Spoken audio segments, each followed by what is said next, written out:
What's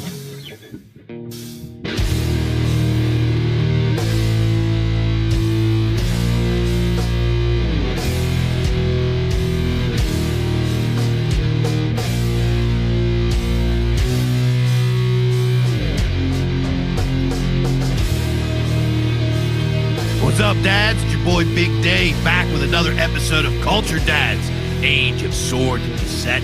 So, Mr. Mike, we had a little bit of a hiatus, but we're coming back to a topic that is near and dear to both of us, right? This is one of the things that, you know, me and Mike actually sort of bonded over when we first started chatting and stuff, and that is our shared love of the pizza pie.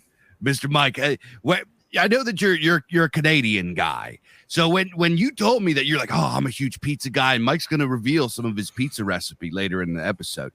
But when he told me he was like really into pizza, I was like, you guys got pizza in Canada?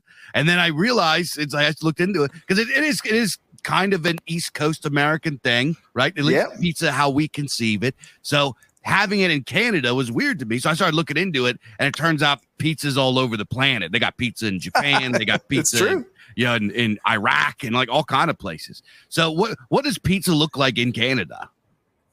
All right. So there is actually a Canadian pizza, like there is a Hawaiian pizza and so on and so forth, and a Californian pizza, I think. The Canadian pizza is very simple. It's pepperoni and mushrooms. And sometimes you might throw in a little bit of green pepper. Here in Australia, they call it green capsicum. I still don't know what the fuck that is, but I'm told it's the same thing. So that's basically your Canadian pizza in a nutshell, as far as the toppings are concerned. But like Canadians do dope ass pizza, man. It's like there isn't, you know, we'll get into this, but there's like different genres of pizza. There's the New York style. There's the Chicago deep dish. There's the Detroit pizza, which is one I've learned about only in the last couple of years. There's all kinds of different, and of course there's the original Margherita pizza. There's all kinds of different styles of pizza. There's no real like Canadian style in the same sense, like, you know, the crust is different or the sort of iteration between the toppings and the sauce. It's nothing like that, but there is some excellent pizza in Canada, and there's some even like good pizza chains and everything like that. And it's you know, there's a kind of an Australian style pizza too. I don't think that there is like with the toppings. I don't think that they have it where it's like, okay, well, this is like, you know, like I said, the Hawaiian pizza. But I mean, Aussies like to do seafood, so that their pizza will often involve stuff like shrimp or you know, other kinds of seafood and whatnot, anchovies and things. But yeah, so Canada does pizza excellently. And it's for my part, it was an important part of my childhood. And I think this was the same for a lot of people in our day and age, really, because it's a party food. It's a kind of like a cheap you know, treat that you can order on a Friday night or something like that. It's affordable for working class families, and it's absolutely fucking delicious. Like it's really one of the best foods out there. You know, for a long time, I think you know, at least for the first 20 years of my life, I was like, pizza was my favorite food, and it still probably is. But there's a few other things that have sort of like, you know, their star is rising. But definitely, I will go back and eat pizza pretty much any time. Like today, as prep for this episode, I definitely packed away a good like 4 gigantic slices from a family-sized pizza, and I'm carbo loading and you know, just basically, you know, on the edge of a food coma right now. So hell yeah, this is what it's all about, right? This is the pizza experience. That when we will talk about the pizza experience and everything like that. But yeah, I don't know. I think we should say a little bit about. Well, Dave, why don't you tell us about like what it means to you, and then the importance of pizza in your life? Because you're you know, you've got half med background, don't you? Yeah. Yes. Yeah. So I grew up on the East Coast of America, not too far away from Philadelphia and New York City, which are, you know, kind of the pizza capitals of America. If you go outside of Naples and Rome, the next big pizza capital is New York City, right? And then obviously it goes up and down the I-95 corridor. You can get great pizza in any of them cities. You go to Baltimore, you go to Philly, you go to Boston, right? You go any of these kind of places, you're going to find great pizza. But the Italian immigrants, when they spanned out from there, they took their pizza with them, and they went to places like Chicago. They went to places like Detroit. They went to other places. There you can go to, St. Louis and get a good pie, right? They took it all over the place. Now it didn't reach that far.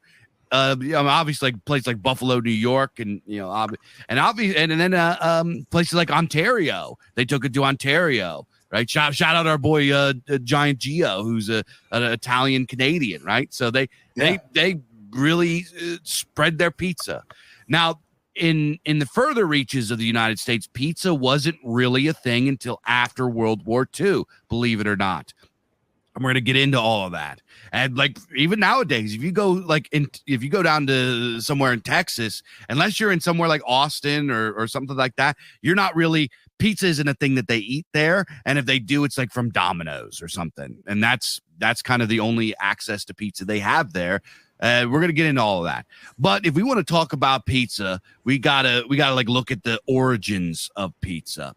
And when we talk about the origins of pizza, it is a long lineage, right?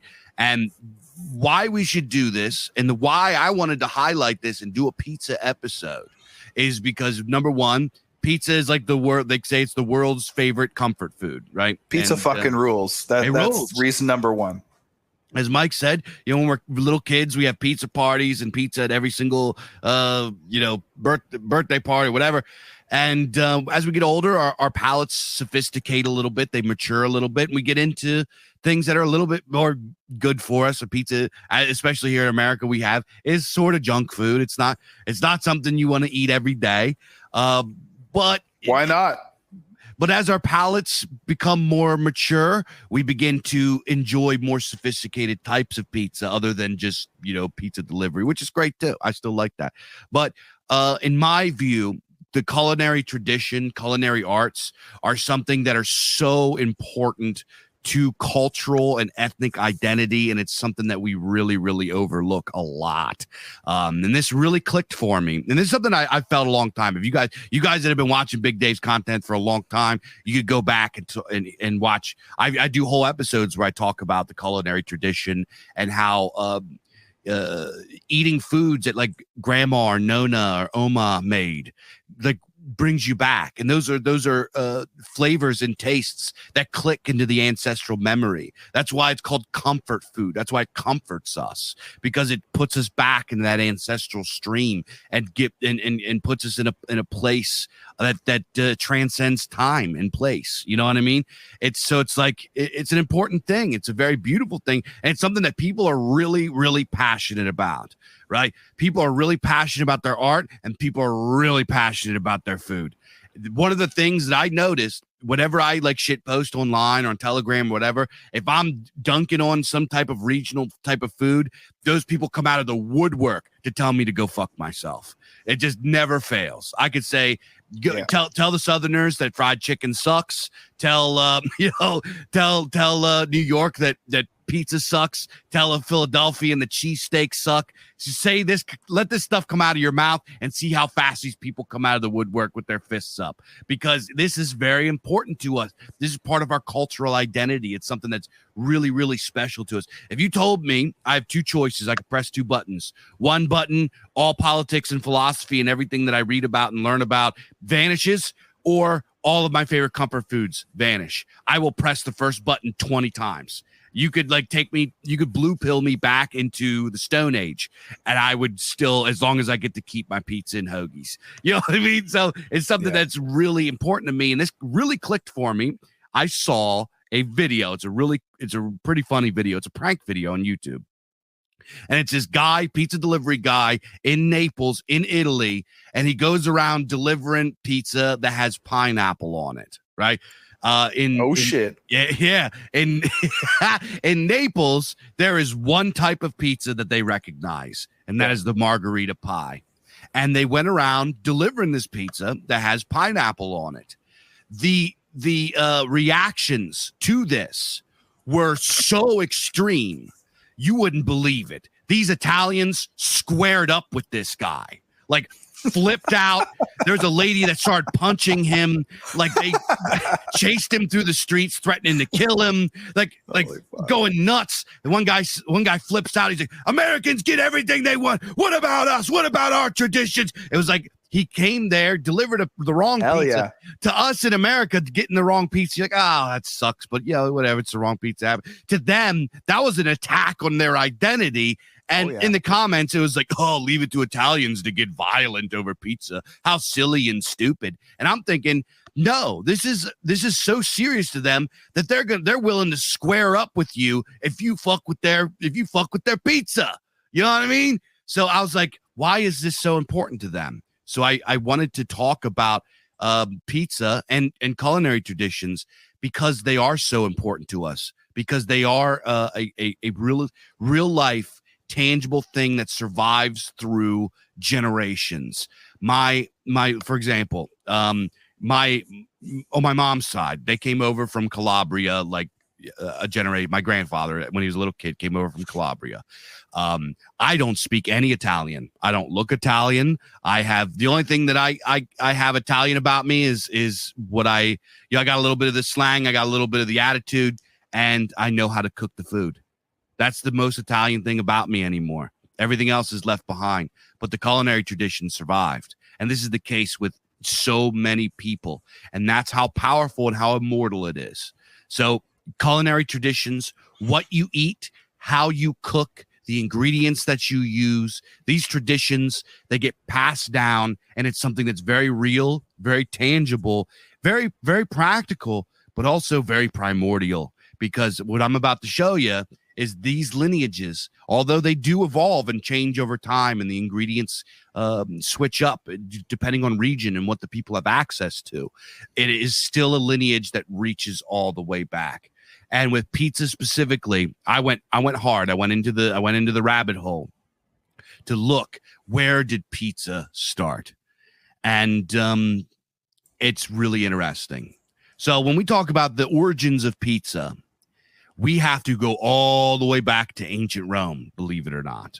When we talk about ancient Rome and the ancient Europe in general, their cuisine was pretty different than what we're used to today in the New World and also in Europe. Very much so. They didn't have potatoes. They didn't have peppers. They didn't have tomatoes. They didn't have most of the stuff that we eat today, right? So think about that for a second. Italian food with no tomatoes. This is something very different than what most people are used to. And they didn't really have pasta. They had the origin of pasta does come from ancient Rome. It was called the earliest one that we can think of is called leganum or legana, which was sort of the great great grandfather of lasagna. It was very different than what we understand to be lasagna today. It is described in actually I love historical culinary stuff, and one of the books that I love, this is a very very cool book for people to check out, is Apicius, Cooking and Dining in Imperial Rome. Apicius was he was like the first chef ever, and this is like the first cooking book ever. And what he describes is effectively he says it's like dough or flour plates or something like that, and he says it's translated to wilted lettuce, which could be cabbage or spinach or some other type of wilted green, right? And it was and then they put it in a pan and they baked it pretty much. And this was the first lasagna, and they would put olive oil, and there's some spice, like one of them is called laser or something like that, Laser. It's spelled like laser, and this is some sort of spice, some sort of flavoring agent that we don't even know what it is anymore. It's completely lost to history. But these types of this was the origin of lasagna, and very likely the origin of the European understanding of pasta.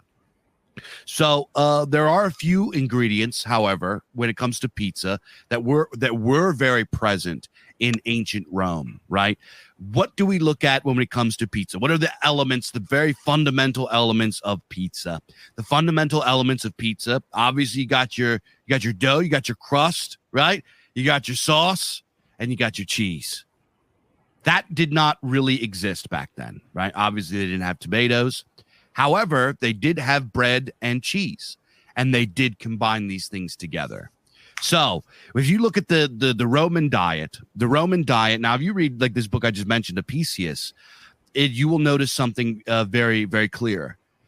There are very few uses of dough or flour in here. This is a cookbook that he wrote because he used to serve nobles. He served senators. He served the upper crust of society.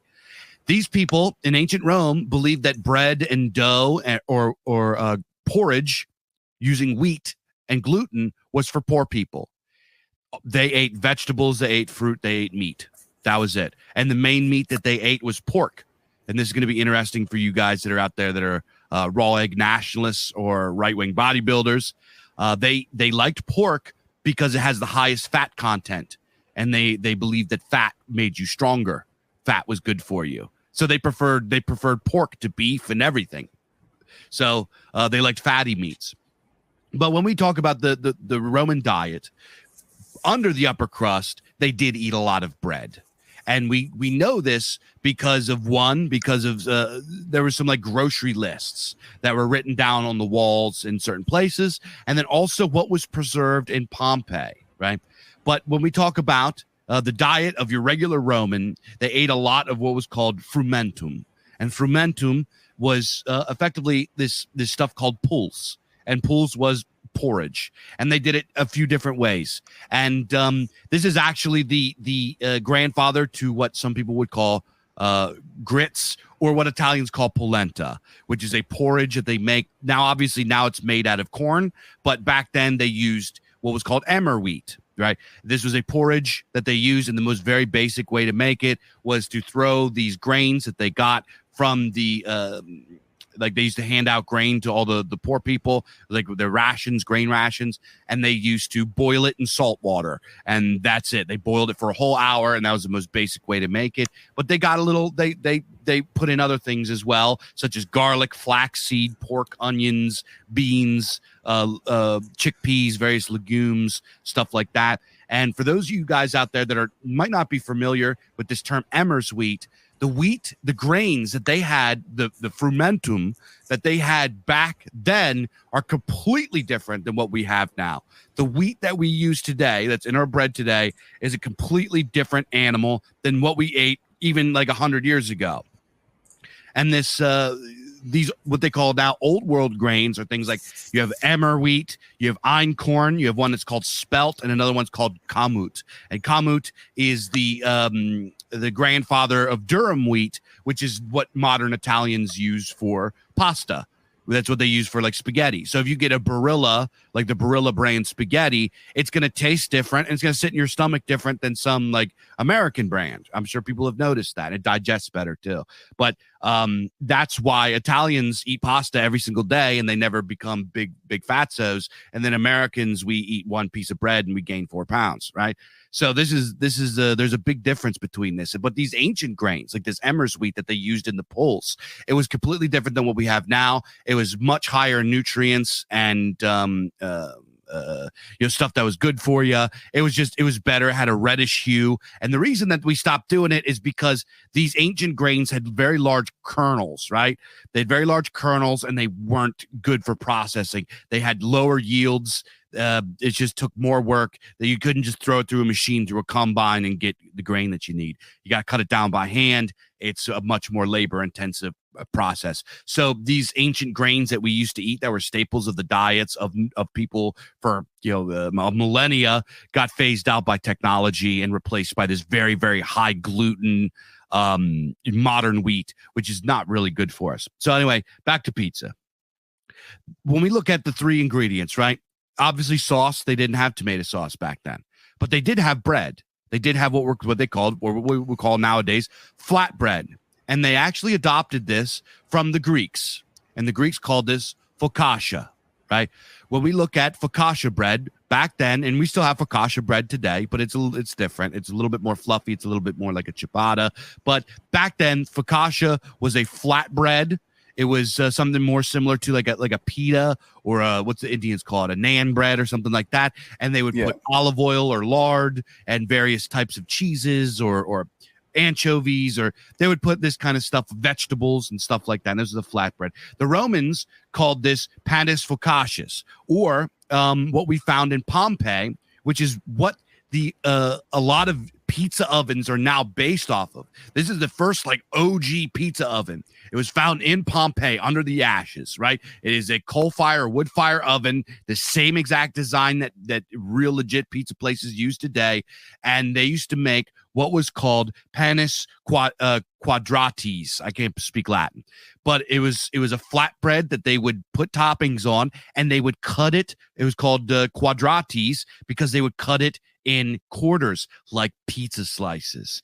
There's also quite a few mentions of pizza in different texts that are unrelated to food. For example, the Aeneads from Virgil.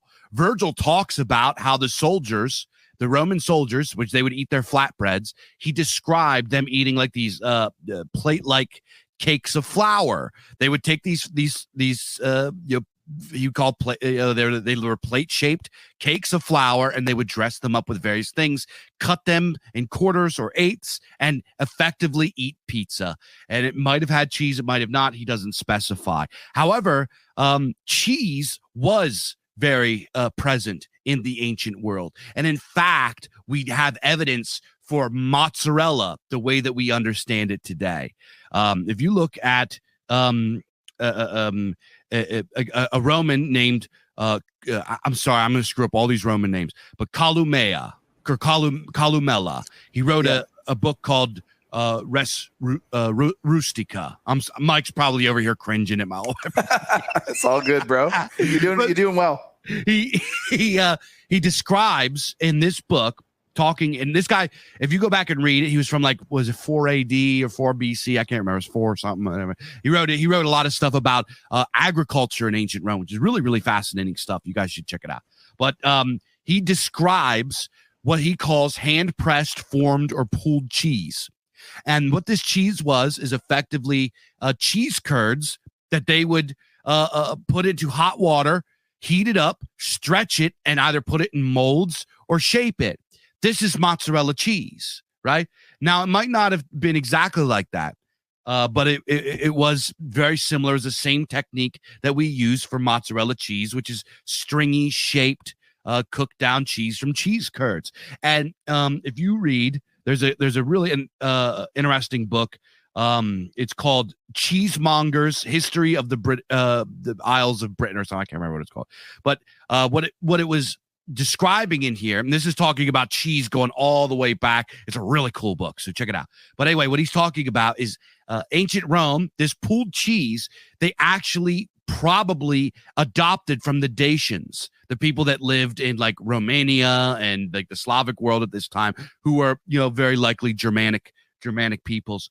But they used to make this cheese that was called Brinza Barlouf, which was translates roughly to bellows cheese. And this is cheese that used the technique called pasta filata, which is what I just described. They heat it up, cheese curds, they stretch them out. They might add ingredients like salt or whatever, oil sometimes, but then they shape it. And this is mozzarella cheese. And the first time that the word mozzarella gets mentioned is actually in 1570, speaking of another famous chef.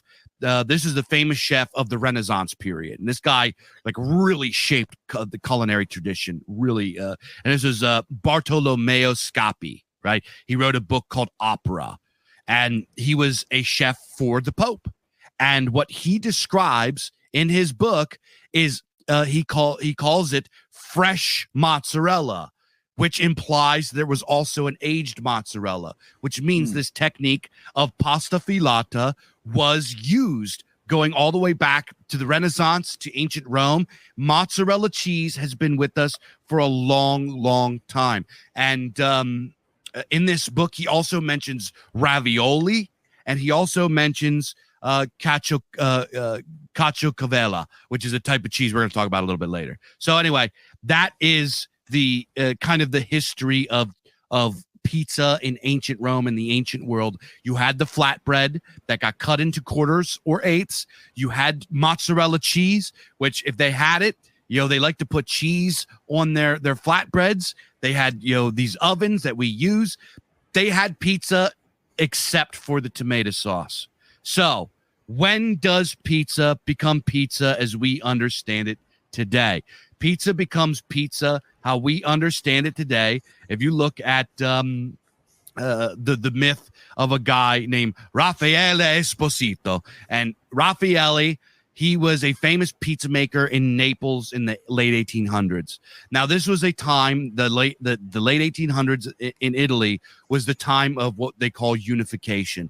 And this was a kind of a rough period. A lot of people don't know this, but Italy, before this time period, wasn't really Italy. Italy is kind of a modern thing. Right. This was you had all of these different regions. Some of them had wars. A lot of them didn't get along. It was a continent full of all these different regions. It was not unified Italy as we understand today. And until the Risorgimento. Yeah, exactly. So tell us about that for a minute, Mr. Mike. Yeah.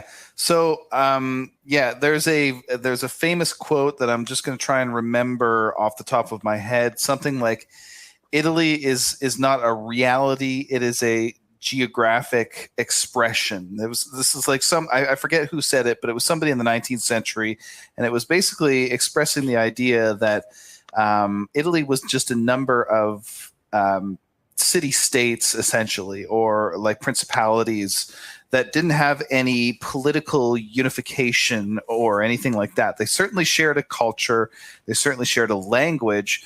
But much like some of the other European, what we now consider European countries in the 19th century, such as Germany, it was not unified. So this changed in the late 19th century as a result of some very heroic exploits by the Italians, and it basically became unified under what was known as the Risorgimento, which is like a series of wars and essentially like civil wars for unification. And this is really sort of the welding together of Italy. It is to Italy what the American Revolution is to the United States. It's sort of like founding moment. It's founding myth.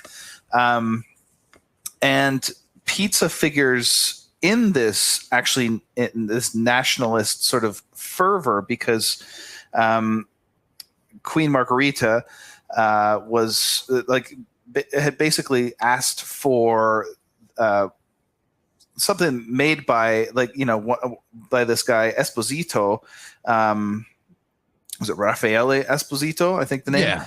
Yes. So she basically requested that he send her something, from his shop, basically. And he decided that what he was going to do was he was going to send her something that would use the colors of the Italian flag, being a good nationalist, and with unification just being in the air.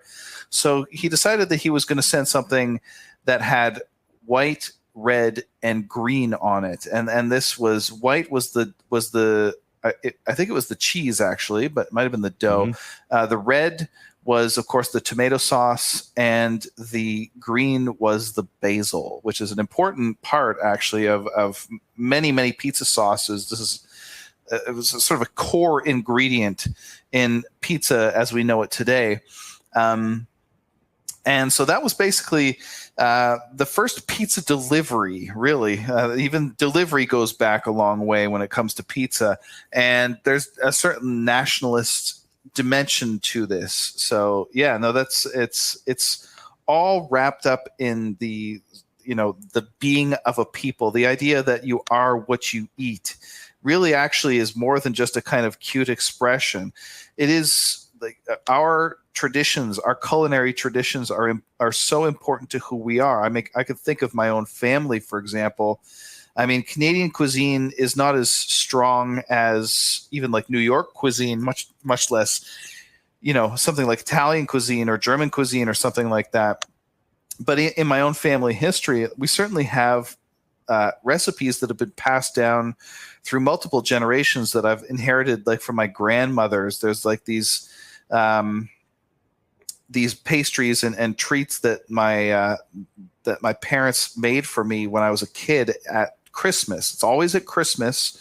There are especially these three kinds of like loaf that they make. There's a gingerbread, a lemon bread, and a cherry bread. And this is something that comes from, it's actually like an old war recipe that I inherited from my my paternal grandmother. And it's a very important part of who I am. This is my kids get to eat it. We have these recipes. We guard them like, treasure. And it's going to be an important part of their childhood, and they'll pass it along to their kids. This is part of how families persist through time, is, shared language, shared customs, shared culture, shared religion, and also shared food. And it's not a trivial thing whatsoever. This is because, of course, memory is bound up with taste. This is empirically demonstrated that your sense of smell and your sense of taste are extremely closely bound up with memory, where if you smell something from your childhood, or if you taste a food that you ate when you were a child and hadn't eaten for a long time, it's going to bring back floods of memories of these times, because it's just very closely tied. So, I mean, memory is the essence of tradition, really. Like, what is tradition but a multi-generational memory? And food is, of course, tied in with memory very closely. So these are very important things. And speaking of traditions, this is one of the things that was in the air during the Risorgimento. The idea that Italian culture goes all the way back to antiquity, and that these are traditions that are meaningful but are also communicated through the modern world. So this Esposito fellow, he wanted to communicate to his sovereign the idea that he wanted to communicate his nationalism, basically, to her. Mm-hmm. And this was a way to do that. And so, pizza is, I mean, for us nowadays, it's kind of like, I said at the beginning, it's like a party food. It's fun. It's, it's bound up with like, memories of like birthday parties and like, all the great things and everything like that. But it was deadly serious to these people at this time as well. So I think it's important to communicate that like, food can have nationalist undertones and overtones as well. So yeah, I think that we need to understand that as well. Yeah, quick story about food and memory. I do not remember my nonna, my great grandmother. She died when I was like 4. I vaguely remember what she looks like. She was a little tiny lady. But I remember 2 things about her. I remember that she was always cooking. And the thing that I remember is meatballs. She used to make lots and lots of meatballs. Everybody out there that's Italian is going to know about this, right? Oh, yeah. She made the meatballs, and I remember the smell of meatballs being cooked. And another thing that I remember about her is that she gave me, it was not, I don't remember when she gave it to me, but I remember the bear, and I associate these 2 things. She gave me this gigantic bear, right? It was this stuffed bear. It was called Mr. Big Bear. And I had Mr. Big Bear for years and years until I was like 8, 9, 10 years old. It was a gift from my great grandmother, from my nonna. And I remember this. I don't even like in my mind connect these things, right?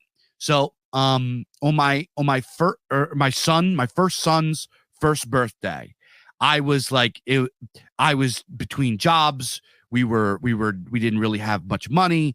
It was my first son's first birthday, and I wanted to get him something. So I went to this toy store. Toys R Us was still around these days. And I walk in, and I was like, I gotta see if I can find something that, I can afford, that he's 1, he's not going to remember, but I gotta get him something. Right. I walk in, And on the first display rack are these gigantic bears that looked exactly like Mr. Big Bear that I had. It had like a ribbon, a bow ribbon around his neck the same way. The moment I walked in, I saw those big bears. I actually looked around. I smelled sauce and meatballs. No lie. I was like, I actually walked in. I saw this. My brain, I didn't even consciously think this. This just happened in my brain, just put these things together and created this memory. I smelled sauce and meatballs. And I remember I looked around. I was like, wait, who's fucking cooking in here? And for real. It was that strong of a feeling. And I was like, it was like this flood of like feeling. And I was like, I go up, I look, these things are on sale. They were like $5. I was like, this is like fate. Like this too perfect. This is too perfect. So I got my son, his Mr. Big Bear. We still have it. He's floating around. My son, he's 8 now, so he like beats him up and does like pile drivers on him and stuff. You know, that was Mr. Big Bear. But that's how important food is. That you might think that's a family. That is nationalism right there, at least to me. And when we talk about pizza being such an important part of the Italians, going back to Raffaele Esposito, we have to understand Naples at this time. This is during Unification. It wasn't just everything's unified and everything was good. Unification was actually really, really economically tough and created the north-south divide, because at this time, North Italy, the way that it even is now, was very, very wealthy.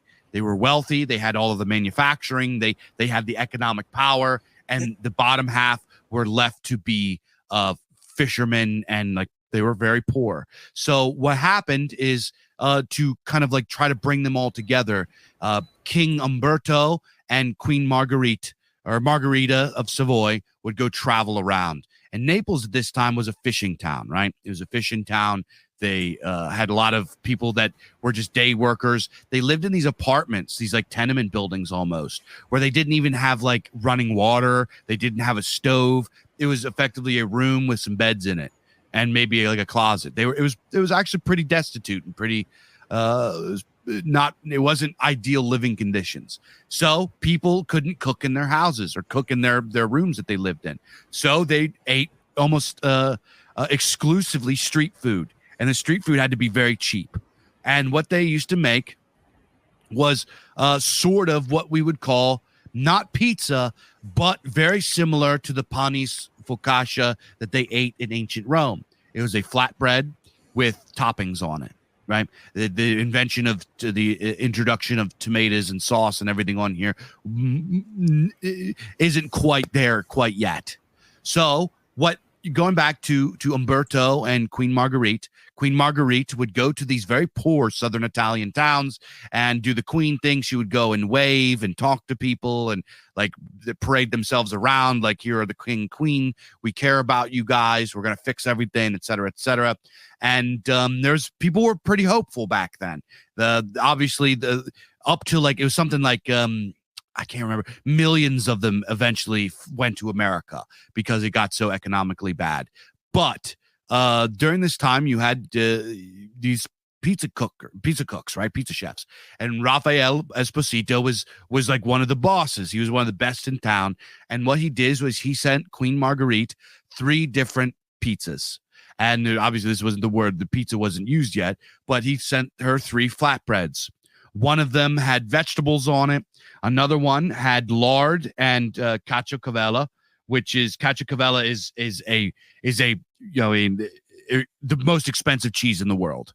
It's only made in one place. It is really, really fancy. It is like the high caviar of all cheeses in the world. It's even more expensive than like rare Parmesans and stuff like that. And the reason for this, if you guys want a quick overview of caciocavallo cheese, is it can only be made in one place. It can only be made in the San Nicardo region of Italy, which is on the opposite side of the country from Naples, and it's made with using these cows that are I don't know how to say it, Podolica cows, and these cows are unique in that they survive the seaside, very harsh conditions here. They live it. They're really good at it. And because of the microenvironment that occurs there. They're between like two lakes and the ocean. So this really unique microenvironment happens here, which results in the cows having large amounts of like calcium and iodine and magnesium, so they can produce this milk that to make this caciocavallo cheese without giving the cows any supplements. It just happens naturally. Right. So they make this cheese there. It's the only place they make it. They make the curds. They cook it up, whatever. They hang it in trees and then they age it in caves. So it's like a really, really, there's like 5 total guys that make this cheese. And they're like, 10 generations in. But anyway, he put this caciocavallo cheese on this pie, hoping to really impress her with the most expensive cheese in the world. Right. So he makes this one and then he makes another one. And it's kind of the cheapest one. And he just makes it because it looks like the Italian flag, as Mike said. It had basil. It had tomatoes. We didn't have sauce yet. Sauce on pizza is actually an American invention. And then it had what many Italians are going to recognize, the buffalo mozzarella. And buffalo mozzarella is called buffalo mozzarella because it's made from the milk of water buffaloes. And this is like a favorite for everything and whatever. And Queen Margherita liked, even though the pizza was the cheapest, she said it was the most delicious and it was the colors of the Italian flag. So to this day, this style of pizza, which is the king of pizza in the world and is made in Naples, is called the Margherita pizza. And it's a big deal. So they took this pizza. We're going to fast forward a little bit and then we're going to get back to talking. We got to get through the history of pizza here. All the Italians left Italy. They moved to mainly places like New York. The first licensed, now obviously they were selling it in stands yet, but the first licensed pizza place was called Lombardi's. And it was, I believe, in 1918 in New York City. And Lombardi's, the guy, I believe his name was Antonio Lombardi, created the pizza as we understand pizza today. Sauce, crust, thin crust, cheese. How we conceptualize and know pizza, this guy made it. Antonio Lombardi. I believe his name was Antonio, but his name was Lombardi. And Lombardi's is actually still open. And they use the same oven that they did in the 1920s. So from Lombardi, who was a really brilliant pizza chef, came a whole like generation of pizza chefs that spread out. And the first known one was a guy named Totono's. If people are from New York are going to like know all of these names, right? Totono's opened a pizza shop, and then he trained people. These people went up and down the I-95 corridor, and they spread all throughout America, and not throughout America, but all throughout the East Coast. And then pizza became a thing here on the East Coast that everybody ate, everybody liked. It was made in these Italian parlors. It was it got exported from Italy and became not just an Italian nationalist thing, but also a nationalist thing for Italian Americans and East Coast Americans in general, because it was kind of this awesome comfort food that was cheap. It was for the working class that people really liked. Now we get into kind of like the kind of fucked up part. Pizza Hut and Domino's opened and spread it throughout America, and it became a fast food thing. And I don't even want to talk about those guys. Yeah, you guys out there that only have access to Pizza Hut and Domino's, my heart's with you. I apologize, but you don't have access to real pizza. Come up here and get a slice of pizza. My favorite pizza place in the whole world, I have 2 places. Angelo's in Philly and Lorenzo's and Sons in Philly. Lorenzo's isn't as high quality as Angelo's, but they're the place that serves them big giant pizzas you can't even get out the door. It's crazy. Yeah. They're absolutely massive. But anyway, that is the history of pizza from ancient Rome to Italy to America. Pizza. Nice. And as a little sort of epilogue to that great history that you just sketched out, I would say, if you don't have any high quality pizza places near where you live, if you live in a small town, if you live somewhere where all you've got is basically these big chains and shit like that, learn to make your own, dude. Do it. Come on. It's not that hard. You just need to know a few things. We'll get into this later on.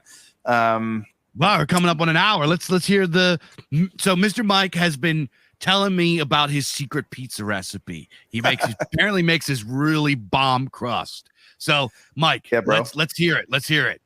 All right. So, I mean, there is a tiny bit of background to this. When I was like the pizza guy, growing up and everything. Like all my friends knew like Mike likes pizza. This is his favorite food. And like, I always was sort of renowned for like having, my culinary tastes, was sort of like somehow put on pause when I was like 8 years old. And like, by the time I'm like 24 or something like that, like pizza is still my favorite food. And I still just like, 8-year-old boy fucking, tastes and things like that.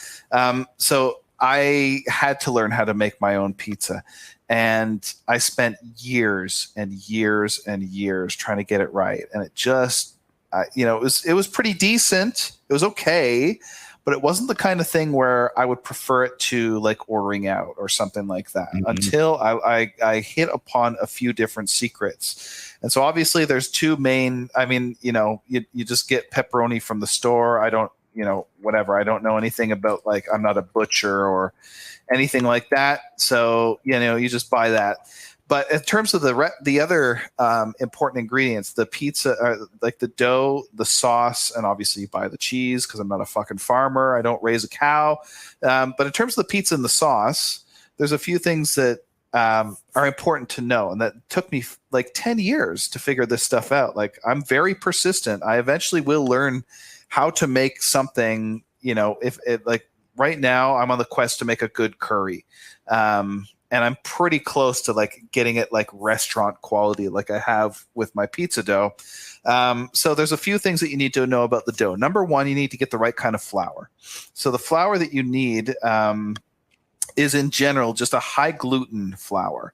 For guys that are like, gluten intolerant, I don't really know what to tell you here because this is like an important aspect of the dough. So usually what you want to use is this stuff called 00 flour. I think that's what it's called, the 00 flour or whatever it is. It's an extremely, extremely finely milled flour. But it's also high in gluten. And those two things taken together are going to get you the results that you were after. Another important thing that you want to do is you want to autolyze the dough. So this is like a process that was developed in the, I think the 40s or something like that. An interesting phenomenon. Basically, so when you are making pizza dough or any kind of dough, really, what you're generally doing is you're pounding this dough and you're kneading it. And it very often takes a long time, like, 5 or 10 minutes of just straight up kneading this dough. And what is happening during this process is that you're introducing the flour to quite a bit of oxygenation. And this is actually something that for reasons beyond my ken, but is recognized generally amongst, culinary experts, the more oxygenation that gets into your dough, the less flavorful it's going to be for some reason. So what you want to do is you want to knead it as little as possible. But if you don't knead it, it's going to just end up being this like lumpy, shitty mass that's going to have a horrible texture and it's not going to rise.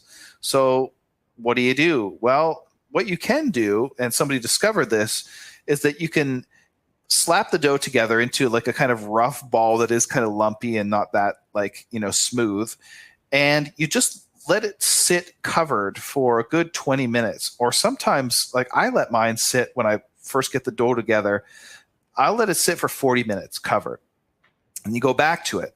And then somehow, by some sort of black magic, what's happened over the course of that 20 minutes or whatever is that the dough has actually come together and as though it has been kneaded. So it's a lot more elasticy, it's a lot smoother. And then what you want to do is you actually do want to sort of knead it. So the way that you knead pizza dough is that you take the ball in your two hands and you turn it inside out and turn it inside out. You turn it inside out. I only actually have to turn it inside out about twice. And then normally what I would do is, if I was just kneading it the traditional way, I would turn it inside out probably about 20 or 30 times. But in this case, I only need to do it twice, set it back down in the pan and cover it again, leave it for another 20 minutes. And then after that, I can knead it, turn it inside out about twice again. And the thing is done. So I basically have introduced almost no oxygenation into the dough. And this I'm not going to be able to explain any of this on a technical level. It just makes it better. It makes it good. You get more flavor out of it and everything like that. You want to, you don't want to not need it at all, because you want to introduce a little bit of sort of like layering and the sort of pockets of a little bit of air into it, so that you get those nice bubbly, the way that it rises when you cook it. That's really good. So that's one thing. You autolyze the dough. AUTOLYZE. Look that up. That's one of the things you want to do. Another thing that you want to do to get this thing right is you want to do what's called the cold rise. So most of the time, what pizza dough recipes are going to tell you to do is you get your dough together, you knead it or you autolyze it or whatever you want to do, and then you set it in a warm room to rise over the course of about 2 to 4 hours or something like that. Yeah, well, yeah, exactly. So the thing rises before you cook it. This is, you do want to let it rise, but 2 to 4 hours is not enough, not even remotely enough. And you don't want to put it into a warm room. What you want to do, and I learned this from working at a pizzeria before, is you want to put it into a bag or under, into a bowl and covered. And you want to actually chuck it in the fridge and leave it for 24 hours, minimum 24 hours to let it rise. And it's going to rise slower. And something is going to happen over the course of those 24 hours. Very, very good things are going to happen in that time, going on in the dough with the yeast and all the wonderful processes of yeast eating, the sugars in the dough and then burping out its little burpy things. The good things are going to happen. Again, this is the least technical explanation that you can imagine. I like it. But it's over the course of 24 hours minimum, it's going to get really fucking good. And what I would do sometimes is, if I'm really if I want this to be like the most banging fucking pizza dough out there, I'll let it rise over 3 days, maybe 4 days. So it's getting close to almost like a focaccia type bread at that point, but it's just so fucking good, man. Like you get these wonderful flavors. And there's a major difference when you actually cook the dough, when you cook the pizza in the oven, instead of this sort of like cakey kind of texture, which is what I used to get before I did this cold rise. It's very dense and in everything. It's not great. Instead of that, what you get is all these, if you cut a nice deep dish slice of pizza, you get this it just looks like this. It's like these huge sort of cavities inside of the pizza where it's risen, and you get these so it's like bubbly, a Sicilian. Yeah, I think so. It's got these bubbly sort of caverny bits inside, and it just looks so good. You know what I mean? I wish I could put up a side-by-side picture of what good pizza dough versus shit pizza dough looks like. But I think guys kind of get the idea. Anyway, you get that through the cold rise. Let your dough rise in a cold environment over a long period of time. If you autolyze the dough and you do the cold rise, those two things are going to get your pizza to the next fucking level. Another thing I would mention here about the dough is that you want to cook this shit as hot as you possibly can. You want to set your oven as hot as possible. I've heard of guys doing if you get a pizza oven, wood fire pizza oven, that shit's going to get up to 600-700 degrees Fahrenheit. That's what you want if you can get it. But I've heard guys doing crazy stuff before about some ovens will, if you're actually cleaning them, there's a cleaning setting that you can get it on certain ovens where it gets hotter, hotter than the maximum temperature that get you up to those crazy temperatures. You have to set it on the cleaning setting that just gets it crazy hot before you put any of your oven cleaner in there or whatever. And I've heard of guys doing this and not realizing that the oven will then they slide their pizza into the oven, they put it on the cleaning setting to get up to 600-700 degrees, and then they didn't realize that the cleaning setting actually locks the oven, and it's locked for 3 hours. So it's their pizza comes out, it's just this pile of ash at the end of it, kind of thing. The pizza stone's all cracked and shit. This is the length that guys will go to get this like pizza oven hot, like wood fire oven heat scenario going on with their pizza in their like convection oven. This is all just to say, cook it as hot as you possibly can. Obviously the time's going to vary depending on how hot you can get it, but like my pizza's in there for like 6 minutes, maybe 7 minutes, and then it's out and it's done. Right. You don't want to cook it over a long period of time. You put it on a stone, and you have to use a pizza stone, or if you're not using a pizza stone, use a cast iron. I think it's called a pizza steel, which is like the cast iron version of the pizza stone. That works really well too. I was recently over at a buddy's place over the holidays. He didn't have a pizza stone, so I just grabbed one of his, and I made up some pizza dough. We cooked it up, and I just grabbed one of his cast iron pans, and it cooked like a fucking dream, man. It was really, really good. Like, so if you got a cast iron pan, that'll work. Pizza stone's ideal. You want to let that shit get hot. So, I'll put my pizza stone in and I'll let it heat up for like a good half an hour, 45 minutes before I slide the first pizza on there. So if you use the right flour, if you autolyze the dough, you let it do a cold rise over a long period of time, cook it hot as fuck, use a pizza stone, man, you're going to be like 90% of the way there for like most of like restaurant quality pizza. You just got to get the quantities right, and I guess in the show notes I'll probably chuck that in there as well. Now the other side of it is the sauce, which is a little bit less complicated, but like also there's some shit that you got to do. First of all, you got to use the right kind of tomatoes. San Marzanos. Yeah, that's right. Here in Australia, the tomatoes that they have are a little bit lacking. I don't know what is going on with that, but I just noticed it as soon as I moved here. But they do have some very nice plum tomatoes here in Australia. San Marzano tomatoes, when I first got here about 10 years ago, you could get them at the grocery store. Now you can't really get San Marzano tomatoes in Australia unless you're buying them in like colossal fucking quantities, like liter, 5 liters worth of fucking San Marzano tomatoes at once or something ridiculous, or more, 10 liters. So that's kind of, I don't really do that because I just don't cook pizza. Maybe I should cook it more often. That would make it worthwhile. But if you can get San Marzano tomatoes, those are the ones. Those are the classic ones. You were talking before about how certain cheese is like made from out of an environment where the cows just like live in this place between like these lakes and the ocean, and like the microclimate does such and such to make it so. This is the same thing with San Marzano tomatoes. This is an heirloom tomato that was bred over many, many generations in a specific area of Italy. Yeah, by Pompeii. Yep. Yeah, and it's still grown there. Commercially, San Marzano tomatoes are typically grown there. But yeah, so this is like get the San Marzano tomato. If you can't get that, get a decent plum tomato. Don't get the shit tomatoes that they just have at the store. You got to get the plum tomatoes. Or aroma. Aroma will do too. That will do. I like the canned tomatoes, This is probably going to piss off the purists and everything like that, but it just like, it tastes more like the kind of tomato sauce that I'm used to. You got to get the can. Look, these guys out there, if you got a problem with the canned tomato, makes the tomato perfect to grind up into sauce.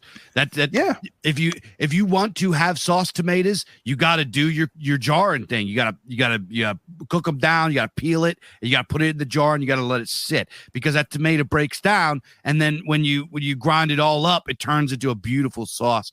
So when he's talking about San Marzanos, you can get them offline if you're in some place like Australia or New Zealand. And the two main brands that I recommend for a San Marzano, which, as Mike mentioned, they're grown in the area where Pompeii was. That volcanic soil has huge amounts of nitrogen, so it makes these delicious low acid tomatoes. And the two main brands that I suggest, the main one that's the most widely available is called Gento. It's CENTO, and then there's another one called Bianco di Napoli. It's a little bit, it's like organic and all. It's a little bit harder, more expensive, but those two are are like the Bianco. Let me tell you, you get some of these Bianco tomatoes and you make a sauce. Let me tell you. All right, Mike, go ahead with your sauce, and then I'll talk about my sauce. All right, yeah, for sure, bro.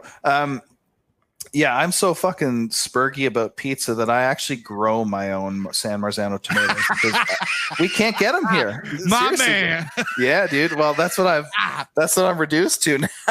I love it. I've got my fucking, I've got my herb garden, and there is definitely like a patch of 4 tomatoes specifically set aside for San Marzano tomatoes because like these are some of the sweetest and most juicy and beautiful plum tomato. They're just like the premier plum tomato you can get. Really, really good for pizza sauce. This is what you need. So anyway, get yourself some San Marzano tomatoes, or at the very least a nice plum tomato.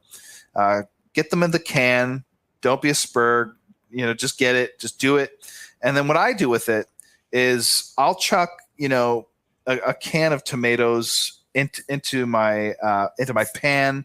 Well, first of all, what I'll do is I'll fry up like a little bit of olive oil, a little butter, a little garlic, and you cook the sauce. Yeah. So I'll like fry up a little bit of the I forget what they call it, but yeah, the things that give it like a little bit of extra flavor. So you get the garlic, you get the oregano, you get a little bit of, if you like this, you get a little bit of chili flakes and everything. Then throw the San Marzano tomatoes into the pan. And then what I'll do is I'll get like a whole like sprig of basil or a couple of sprigs, and I'll throw them in with the tomatoes. And I'll take an onion and cut it in half. And I got this from an Italian recipe book. Mm-hmm. This is like just a sort of like stock pasta sauce. It's so fucking good. And what you do with it is you just throw the basil and the halved tomatoes, or halved onions rather, into the tomatoes. And then you cook it for about 20 minutes on very, very low, and then mash up the tomatoes as you go. And then after that, you just throw away the basil and the onion. But it has imparted these two things have imparted like this beautiful, beautiful flavor into the sauce. And so, yeah, it's somewhat cooked. It's not, I used to cook it for a good 40 minutes, but I was like, nah, now I'm like 15 minutes, 20 minutes kind of thing. I don't like to overcook the sauce because it gets cooked on the pizza too. So yeah, if you do that, you're going to have a really banging pizza sauce. And if you do it with the dough, as I've described, it's going to turn out really, really well. These two things put together, I mean, it takes a lot of effort. This is probably half a day's worth of work or something like that, all told. But it is so fucking good, man. It's an event. When we make pizza at my house, it is an event. And the kids love it. And it's daddy pizza. And this is like, that's what we're doing today. And it's just awesome. It's part of this is one of our family traditions now. So yeah, that's sort of in a nutshell, that's sort of my primer on how to make like a decent homemade pizza. Hell yeah. I love it. I love that. I love how like detail oriented and careful you are with this pizza. And you develop this sophisticated process. I love it. I think it's fantastic. It's taken me like 15 fucking years, dude. Like I don't give up. You know me. I don't fucking give up. I'll just fucking go and go until I finally crack it. Hell yeah. Wonderful.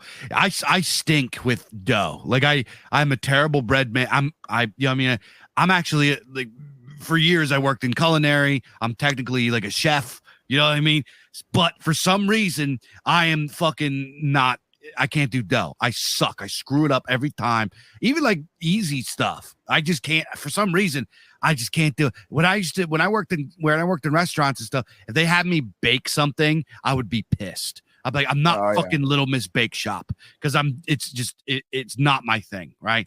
But bread is hard, dude. It's hard. It's a whole other kettle of fish. It's hard. So I buy pre-made. There's a couple places I go that gets pretty good pre-made dough. I'm not going to say where because it's embarrassing, but I do that. But sauce, I don't do the same thing Mike does. I actually do a cold sauce. I take you get your San Marzanos, you blast them up with. I have a manual food processor. It's like one of them things got like a pump and it's got blades in it, and it just shred it up. I dice up some it's very simple. I dice up fresh oregano. It's fresh. Do not use the dry stuff. That's no good. You got to get the fresh oregano, preferably out of your herb garden. Like the closer it is to the stem and to the dirt, the better, right? It's got good ound, right? You pick it off, you dice it up, you throw it in there. I just do fresh oregano. I do a pinch of salt, a palmful of sugar, and red pepper flakes. That's it. And then I put it on the dough, spread it real thin, and then my cheese. And I like a fresh mozzarella. I usually just get like whatever is cheap because, man, let me tell you, cheese, especially like fancy cheese, you can really go crazy. You could get the low moisture skim mozzarella, which is like typical American, but if you want to do a real Margherita pie, you want to get the fresh mozz, the little balls or the big pieces, the big balls or whatever. Or you could use, there's one, it's high water content, so you got to you got to do it so you can't have too much sauce if you're going to use these. But there's a cheese called burrata cheese. It's got like cream and ricotta inside of mozzarella, and that makes like a delicious like upside down calzone kind of situation. But that, and then just whole basil leaves. Yeah, and then basil is so important to pizza, man. So important. So that's it. That's all I do. Sometimes I'll sprinkle some fresh Parmesan on, real Parmesan. Do not, that stuff that you get, like the shake cheese, it comes in the little cylinder or whatever. That's not real Parmesan. Parmesan cheese, Parmesan cheese and olive oil are two of the most faked things in the grocery store. They're almost always fugazi, almost always. That stuff you get in the shake container, right? They call stinky cheese or shake cheese or whatever. That's not real cheese. That's cheddar cheese and wood pulp. That's sawdust. That's not real Parmesan cheese. Real Parmesan cheese is expensive. You can get, there's some brands that provide some pretty like cheap versions that you can get shredded or whatever, and it's pretty close, but real Parmesan cheese is expensive, and real olive oil is expensive as fuck too. If you take your olive oil, put it in the cap, and take a shot. If it doesn't burn the back of your throat, it's not pure, and it's not real. Yeah, bro. And we forgot to talk about another important aspect to pizza, and that is when you're making pizza, you've got to throw on the Godfather soundtrack. This is a very important part. You know, the kids all know, like, when they hear that's pizza time at our house, right? Like, so this is really, really fucking important. It's a whole experience. It's you know, I've got zero fucking med background, no Italian whatsoever, but at my house, when it's pizza night, everybody's fucking Italian for one day. So this is you know, it's an important part. You know, this is one of our Indo-European cousin branches, and I think we can embrace this a little bit once in a while. Germanic or Celto-Germanic though we might be. You know what? Like we mentioned earlier, they got mozzarella cheese from the Germanics. You know, the focaccia bread came from the Greeks. And like, dude, it's just been passed around. It's all over. They got like, you know, there's lots of Italian stuff that they learned from the Germans. You know, a lot of their sausages. There's one of the main Italian cold cuts that you get, a mortadella, is based off of German bologna. I don't know how normal. This is true. Yeah. Oh yeah, absolutely. Yeah. No, and I don't know. I just like pizza is such an amazing food. It's just I just can't say enough good things about it, and it has seriously become such an important part of my family's like culinary traditions. This is basically like one of the centerpieces, because I'm the chef at the house. Like we just decided that, you know, that was appropriate. You know, I'm the one that likes to make the shit and everything. So I am the chef in the house, and this is probably like the premier sort of like dish that I make for the family kind of thing. Not that I'm like an amazing chef. I do have some really good, I do have some good recipes, a lot of which I've just inherited. It's not like I'm, I've gone to school for it, or I'm professional or remotely at all. I can follow an instruction. That's about the best I can do. But pizza is one of those ones where it's like, yeah, this is one of the better meals that Dad makes. So the kids all love it, and it's an exciting thing. Like I say, and it's an event, and it should be an event. Like you going all the way back to our Indo-European roots, there are basically two main ceremonies or cultic rituals that were done in the home as part of the domestic cult. One of them, of course, was the cultic ritual around the fire, around the sacred fire and the hearth, and another one was the sacred repast, the funeral repast, which is the meal shared amongst the family. And you see this in all the different branches, that feasting and sharing a meal with the family and with the ancestors. The table always had a place set for the ancestors. Food was always given to them at that empty place. This is an important part of who we are as peoples, going all the way back to the Urheimat. The meal, the sacred meal, the shared family meal was a sacred thing. It was part of our religion, and we still feel this in some sense all these generations later, even through the transition from one religion to another. We still feel that the meal is something sacred to us as peoples, and that it is part of the constitutive principle of the family. So, this is what we feel at our house in some sense when Dad makes the pizza and other dishes as well. And especially, as I mentioned before, that the things that we make at Christmas that were passed down through traditions from my grandparents to the kids' now great grandparents. This is really important. This is part of who we are as a family, and so food is anything but trivial. It's anything but just. It's something very important to us, and it's actually something that doesn't get talked a lot about in our circles, even though we've got folks who roast and sell coffee beans in our sphere. We've got folks who sell tea and everything. We've got dissident businesses that do food, and this is amazing. I would love to see more. But what I would also like to see more of, and I have seen this from certain nationalist organizations like Patriotic Alternative, for example. They do things like recipe sharing and bake sales and things like that. This is part of what it is to create a community. Community isn't just talking about politics, spurging about politics, blackpilling about the future.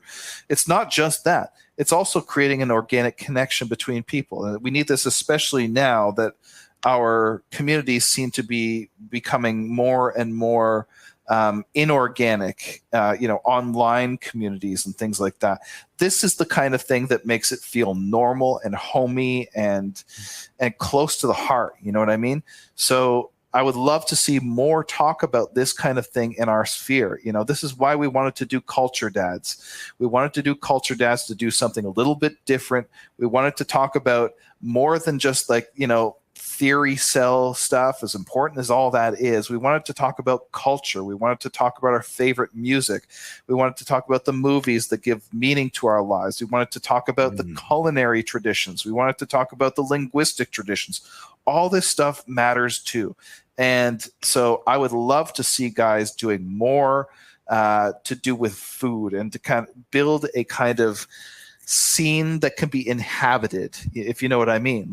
Because if you can't live in it, if it's just politics all the time, if it's just theory all the time, it's just going to die at the end of the day when you're gone. But if it's a living, breathing thing that has traditions, that has the full range of human experience embedded in it, then the dissident scene is going to flourish. And part of that is inculcating these culinary traditions. So I would love to see more talk about that in the future too. Beautiful. I love it. That nailed it. You said you've been using a quote pretty recently in some of your posts. You say create a culture that can be lived in. And I just love that. I think that's money right there, because there's a huge difference. Now there's some overlap between like nationalism and the heathen sphere, right? Between like the folkish sphere. And one thing that I kind of when I go to a pagan event, like a folkish pagan event, and then I go and hang out with nationalists, is that the pagan events have like almost nothing to do with politics. It's like we sit down, we eat. It's about food that we make. It's about crafts that we do. It's music that we listen to. It's about like these kinds of things. And then there'll be some discussion about politics, obviously, because that's just the way that modernity is. But you go to the nationalists. I'm not going to name any names. A couple of years back, I went to a nationalist event, and there was fucking nothing to eat. I was offended. I was like, I don't care what comes out of these people's mouths. They don't even have a fucking. They don't even have a snack plate. No cheese. They don't have any pretzels. Like how do you gather people together with no food? You should be ashamed of yourselves. I'm like, I'm never coming back here again. I couldn't believe it. So I showed. I mean, it's a gathering. It's a human gathering. I assumed there would be food. So I did. I had a very light lunch before I went there because I figured. Hey, and they're just like they just stood up and talked in front of each other and then just bounced. And they're like, oh, and a couple of the guys, like, on their own, they're like, hey, we're going to go out to eat, blah, blah, blah. And I'm like, no, fuck that. I came to this thing. You guys feed me. What the hell's the matter with you? Kind of jerk off shit. So you guys got to get your shit in order. I'm not going to name any names, but, hey, you got to serve some food. That's just the way that it is. Learn some manners. Yeah, well, Sorry, I mean, again. It upset me. Well, dude, it would have upset your fucking Iron Age forefathers too, right? Like, this is an important part of our traditions is the concept of xenia, which is a Greek term, but it exists in all the Indo-European branches, and that is being a good fucking host, right?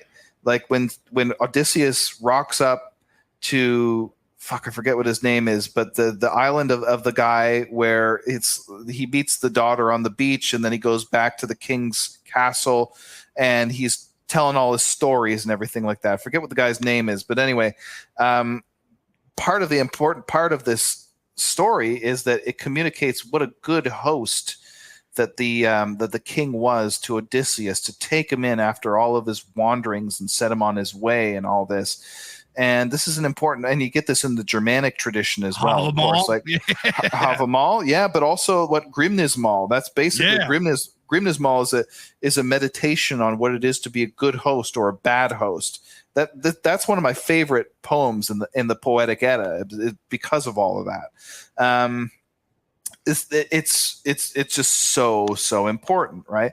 And we're offended when people are bad hosts. I mean, you could really read the Odyssey as an extended meditation on what it is to be a good host versus a bad host. A good host, or and a bad guest, right? Like a good host being that king whose name escapes me, bad host being something like the Cyclops, and being a bad guest being like the suitors trying to fuck Odysseus's wife, right?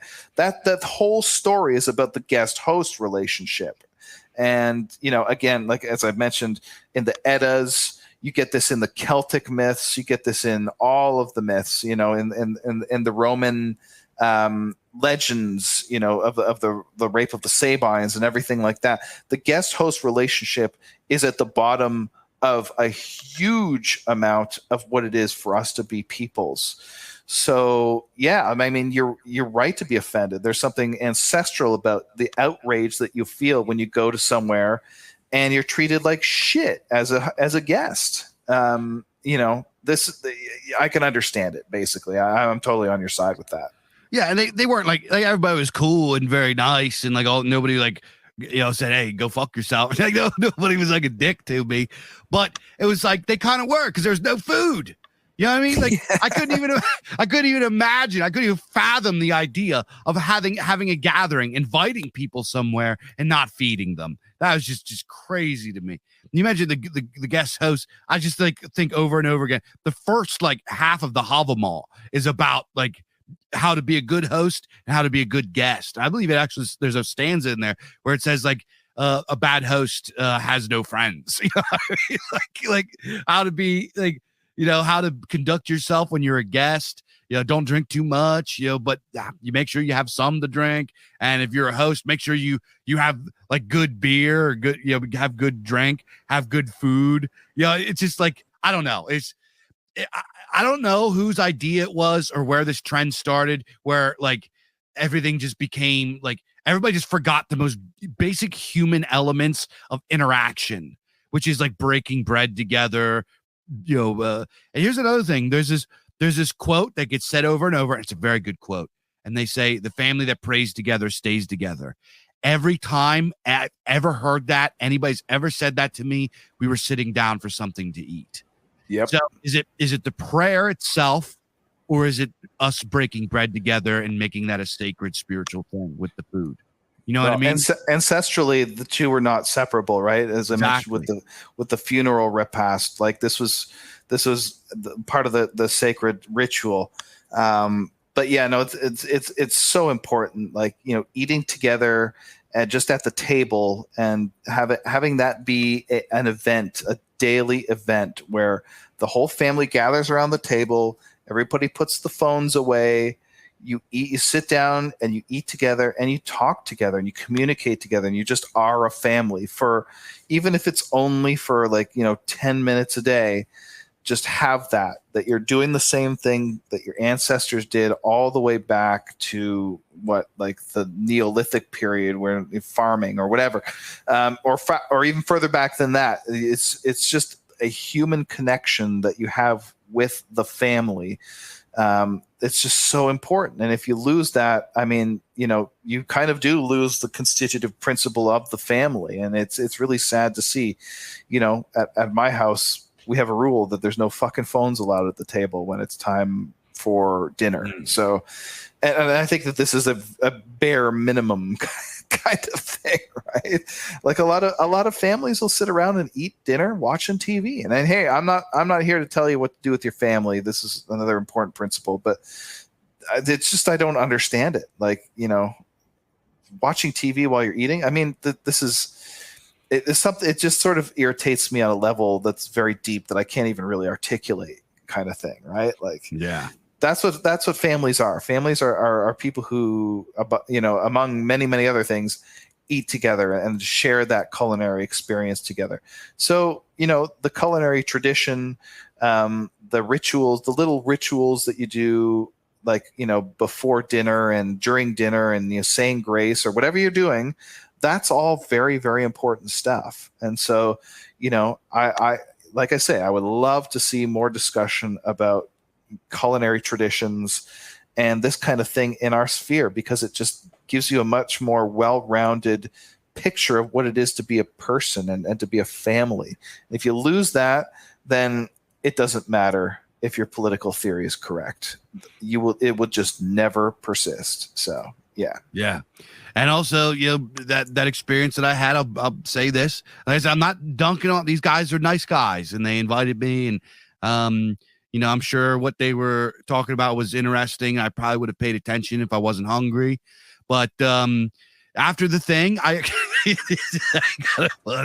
actually went up to the guy that organized it, and I brought it up to him. I said, a bunch of the dudes that were there, attendees, went up and asked some questions about different things.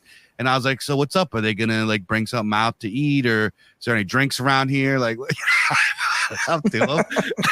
That was my question. And they laughed at me. They thought it was a funny thing. Like they weren't, whatever. But I was serious. I was serious.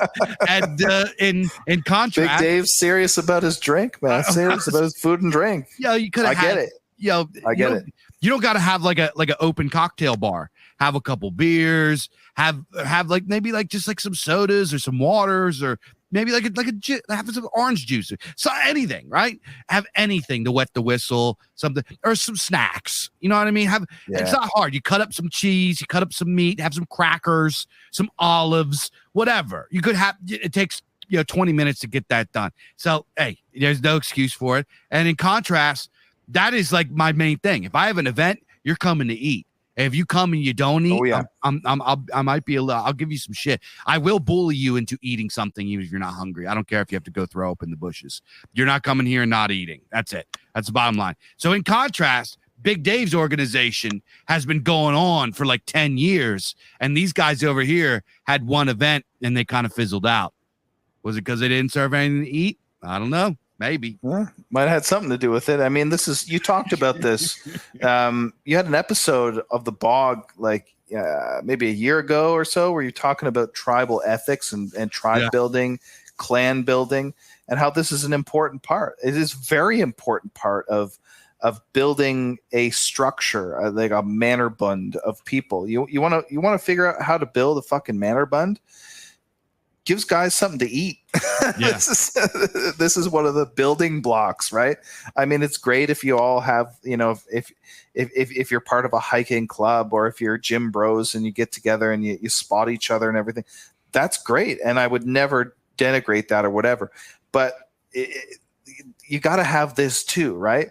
If you got guys that are getting together, if you got good food, if you got some jokes, if you got like some good entertainment, if you got a couple of things in common to talk about, you're already like, 3/4 of the way there. You're already basically subversives at that point, right? Mm-hmm. Against the global machine. Yeah. This is an important part of it. This is part of the glue that binds men together, is the shared meal. So it cannot be overemphasized. And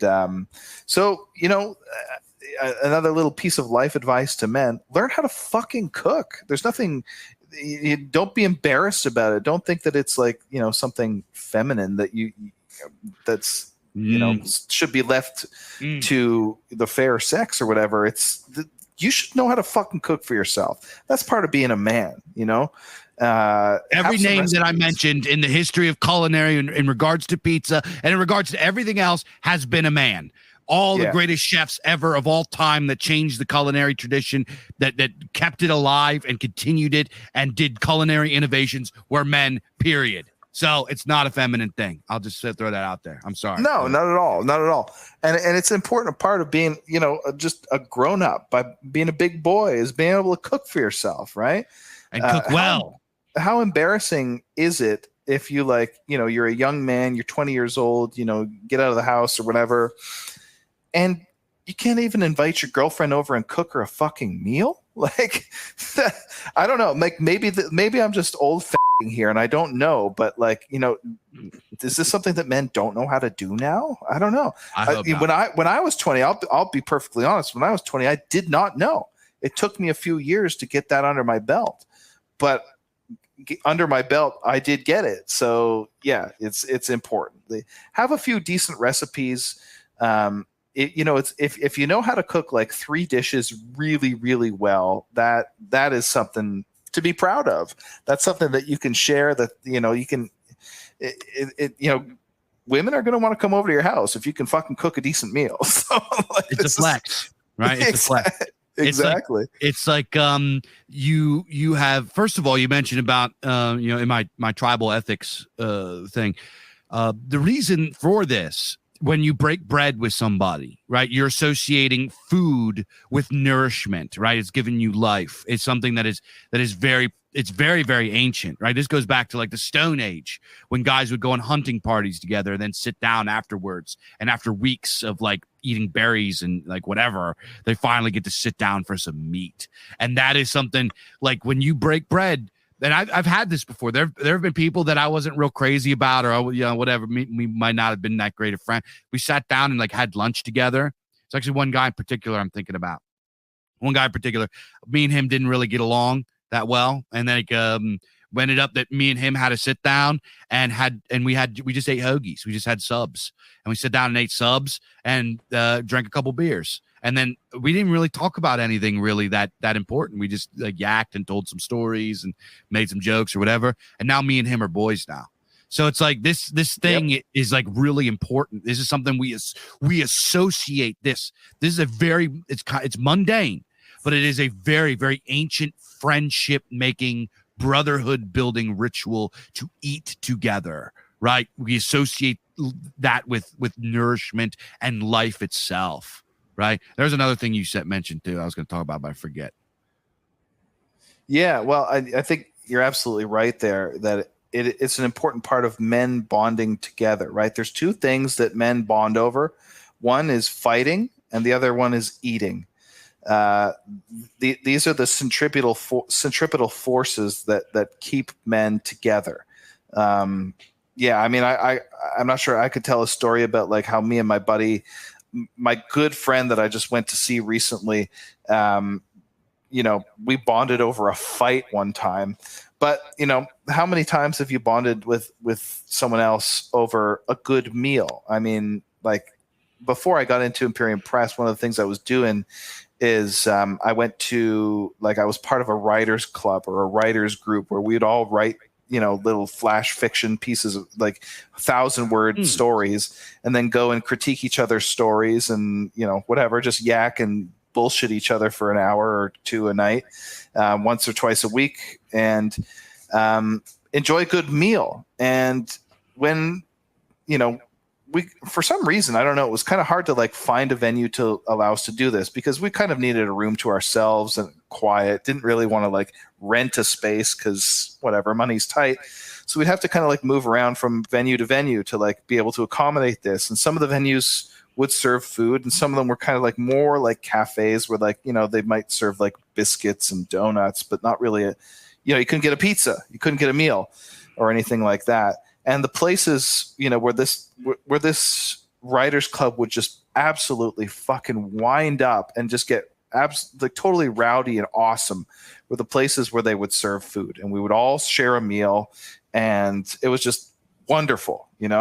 This is how people bond. This is an important part of our sociality as as mammals, sharing a fucking meal. Like this is something very primordial about that bonds the group together. So, I think it's important to recognize that stuff, right? Yeah, big time. Big time. Absolutely. Oh yeah. Then cooking for yourself, guys. Let me tell you, cooking, being a good cook is like such a flex, right? You are taking something that is kind of mundane and you are making it more sophisticated. You are showing that you have a greater intellect and technique and stuff. So it's like if you're trying to impress a girl, then you like show her that you're like a boss cook. Even something that's like it could be not that crazy, but a very well executed, like nice meal. That's really impressive, especially today where modern men just have no basic skills. You are taking a basic skill and taking it to the next level and saying, hey, I'm like a fucking sophisticated gentleman and I'm smart and all this kind of stuff. And look at what I'm able to do. It's like being a good dancer or being, being able to sing, or like just like having something that you just, or like a sharp dresser has a sense of fashion. It's like these very basic things that everybody does, like talking and singing and having a voice, or being able to dance, or wearing clothes. Or it's taking what you do with the mundane stuff that you have and taking it to the next level.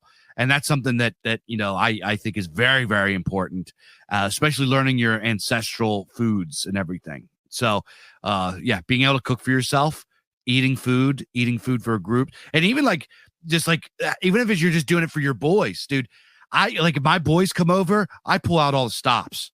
Like I very much view this as like an expression of who I am. And like, this is the effort that I put into our friendship. You know what I mean? So it's a very important, special, spiritual thing that it's good for bonding with women, bonding with brothers, keeping families together, connecting with your ancestors, all of the above. There's no excuse for you to not have an advanced relationship with food and its history. Absolutely, man. No, yeah, I think that's a good point to kind of end on here, because this is, I like that the discussion has kind of come full circle to, talking about some of the deeper aspects of food in general. And, for me, pizza, important part of my childhood. One of my, earliest memories is having a birthday party at this pizzeria in my hometown that was just legendary. It's closed now, sadly, but it was the place where you would go and have a birthday party. And, you know, many kids similarly would go to the same place because the pizza was just so fucking good, and they would make you wait for like a good 30 minutes for your pizza because I don't know, they were just so slow getting it out there, but by the time you got it, oh my God, it was just the best thing in the world. Hell yeah. And this is, you know, it's all part of the experience. It's all part of creating memories and creating communities. This is one of the things that pizza can do, you know. There are many dimensions to creating a nation, creating a people, and culinary traditions is just one of those. And I think pizza is an important one. It's an important one for us because it's both ancient and modern, right? Like pizza is an important part of the American experience. It's an important part of the Western European experience, and it's an important part of the Mediterranean experience. And it goes all the way back to antiquity. It has roots in antiquity, but it's also vital to us today. It's one of the most popular foods today, period. So it's something that we can get behind. It's something that we can sink our teeth into, no pun intended. It's something that is just alive and well and just has vitality to us today. So, you know, it's an important thing, and you should definitely learn how to fucking make it. So there you go. Hell yeah. So yeah, I guess we're gonna wrap it up here. Oh, pizza, we love thee.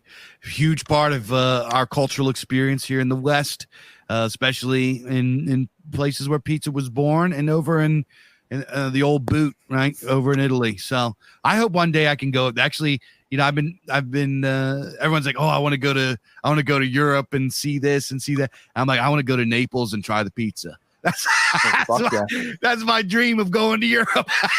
I'm not even sorry. I say, hey, what do you want from me? Like, oh, bro, there's so many things, so many good things about Italy, so many things to see, so many things to eat. Oh, you've been there? No, but I mean, I've never been there, but I just like the history of it. I mean, you know, you know what a fucking Romaphile I am. So yeah. There's just so much history and so much amazing shit there, like, you know, throughout their history, not just in the antiquity as well. So you know, that would be a trip that like I could get in on too. I would definitely go to fucking Rome and go to Naples and visit all that. Maybe we could do like a some down the line Culture Dads tour. Yeah. Fuck yeah. Yeah, let's do it. But in order for us to do that, you guys got to buy books, man. Go to the imperiumpress.org and buy books. We're talking about Italians. What did our boy Ronnie James Dio say? He said the devil is never a maker. The less that you give, you're a taker. So buy books, man. It supports the whole thing, supports the operation, helps us grow, helps Imperium Press reach their destiny of becoming the institution that they were fated to become. Yo, if you want to support me, you're in the mood for some base fiction, go over to thebizarchives.com and buy some books. If you're listening now, it means you're already signed up. And from the bottom of our hearts, we support you guys, all of our fellow dads out there, honorary culture dads. We love you guys. We appreciate you guys. I hope you guys all had a very, very blessed and fun and fulfilling Yuletide Christmas season. So we'll see you guys next time. We're going to start doing more Culture Dads episodes. So I'll see you guys very, very soon. Hails and blessings. I'll see you next time.